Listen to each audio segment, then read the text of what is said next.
Hello and welcome to the News Radar. Russian President Vladimir Putin has made a firm declaration. There will be no retreat from Ukraine. Speaking to widows and mothers of Russian soldiers killed in the war, he insisted that Russia will not give up anything that belongs to us. His remarks underscore a growing sense of confidence in Moscow, as the Kremlin appears more defiant than ever and unwilling to engage in negotiations or compromise. At the same time, Russia's leadership is warning against foreign intervention. Earlier today, Foreign Minister Sergei Lavrov issued a strong statement, making it clear that any deployment of European peacekeeping forces in Ukraine would be seen as an act of war. When asked about the possibility of such an operation, Lavrov responded bluntly, "There is no room for compromise here. This would mean no longer a hybrid involvement, but the direct, open, and official participation of NATO countries in the war against Russia. We must not allow this to happen."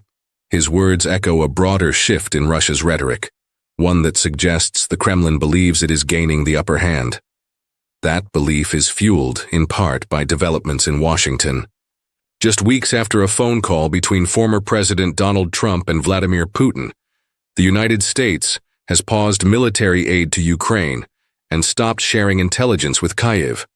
This move has been widely celebrated in Russian state media, where political commentators argue that U.S. policy is now working in Moscow's favor. One Russian newspaper even described the United States as Russia's partner. For Ukraine, this shift in U.S. policy could have major consequences.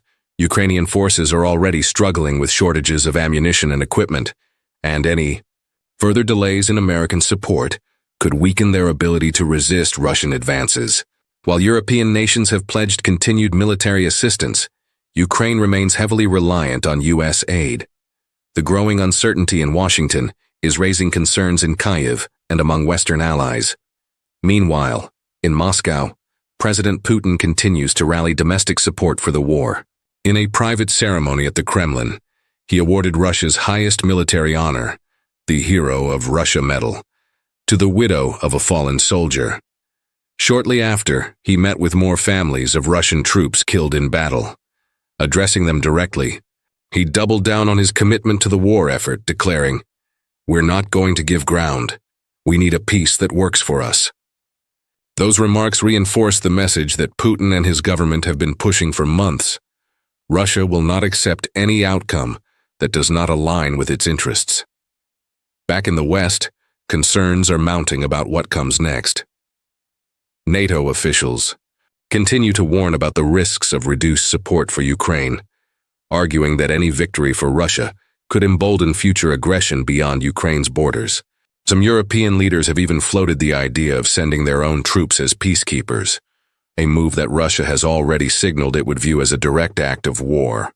We will continue to bring you updates as more information becomes available. Stay with us for the latest news.